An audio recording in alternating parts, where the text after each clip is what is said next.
হাতিয়া উপজেলার মানুষ আসলে বেশি একটা গরিব না, যেটা দেখলাম।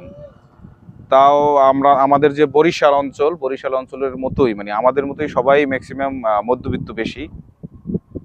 তারপর ওই ছোট ভাইয়ের সাথে এখানে দেখা হয়েছে, ও প্রতিবন্ধী। ও ভিক্ষা চাচ্ছে মানুষের দ্বারে দ্বারে। তোমার নাম কি বাবা? মোহাব্বত আলী। আচ্ছা, তোমার বাবার নাম? শাহাবুদ্দিন। আচ্ছা, ওর মানে আমাদের ভিডিও করার ইচ্ছা একদমই ছিল না।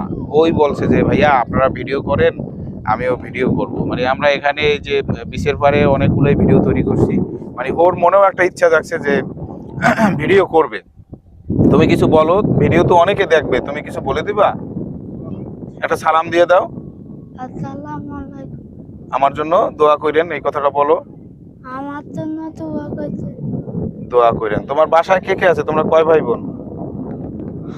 আমরা ভাই প্রতিবন্ধী দুইজন। দুইজন? দুইজনই প্রতিবন্ধী তোমার বাসায়? তাহলে তোমার টাকা আরো বাড়াই দিতে হবে। ঠিক আছে, তোমার বাবা কি করে? মসজিদের জি, মসজিদের দান চাল ও মসজিদের দান সদকার চাল তোলে। না, তাহলে চাল তাই হ্যাঁ। মসজিদের। ও আচ্ছা আচ্ছা আচ্ছা, ঠিক আছে, আমাদের জন্য দোয়া করেন। আপনারাও ওর জন্য দোয়া করবেন, ও যাতে সুস্থ হয়ে যেতে পারে বা আল্লাহ যেন ওকে স্বাবলম্বী রাখে। আসসালামু আলাইকুম। ভিডিওটি সকলে একটু শেয়ার করে দিবেন। ভালো থাকবেন।